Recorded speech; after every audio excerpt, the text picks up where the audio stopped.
অবশ্যই সে যাতায়াত করবে, আস্তে আস্তে সে হালটাকে ধরবে, মানে বুঝতে পারবে।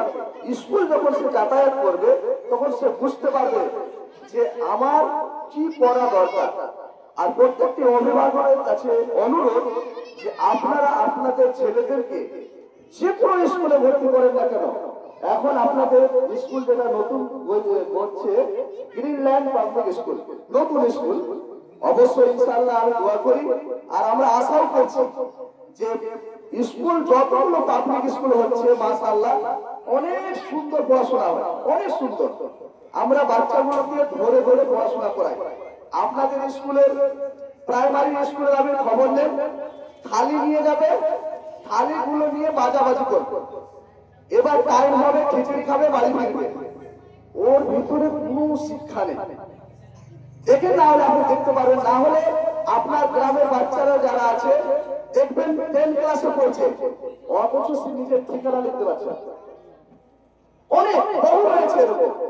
আপনাদের গ্রামের কথা বলছি বা আমার গ্রামের কথা বলছি, 10 ক্লাসে পড়াশোনা করছে হাই স্কুলে।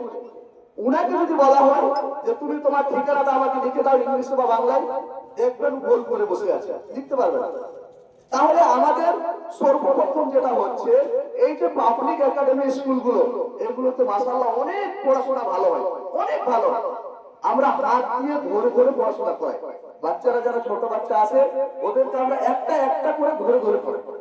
তাহলে একটা একটা যখন ধরে পড়াবেন বাচ্চারা দেখবেন ঠিক রাস্তা বেছে নিয়েছে, পড়তে পারবে এক কথায়। আর একটু প্রত্যেকটি অভিভাবকের কাছে বিশেষ অনুরোধ, যখন আপনার বাচ্চাকে ভর্তি করবেন স্কুলে, তখন স্কুল আসার পরে রাত্রে যে সে পড়াশোনা করবে, অন্তত প্রত্যেক দিন এভরিডে প্রত্যেক দিন আপনার বাচ্চাকে পড়াতে বসাবে। আপনার মূল ভোট, আপনার ভবিষ্যৎ এই বাচ্চারাই, এই বাচ্চারাই। আমি বলছি না যে আপনার বাচ্চাকে পড়াশোনা করে মাস্টার ডিগ্রি করতে হবে, মাস্টার ডিগ্রি করার কোনো প্রয়োজন নাই। পারলে আপনি পড়ান, না পারলে সে কিভাবে কথা বলবে, কার সঙ্গে উঠা বসা করতে হবে, কিভাবে তার জীবনটাকে যাপন করবে, এটা সে যেন করতে পারে। মানুষের একটা ল্যাঙ্গুয়েজ, ভাষা, এই ভাষাটা যেন শিখতে পারে।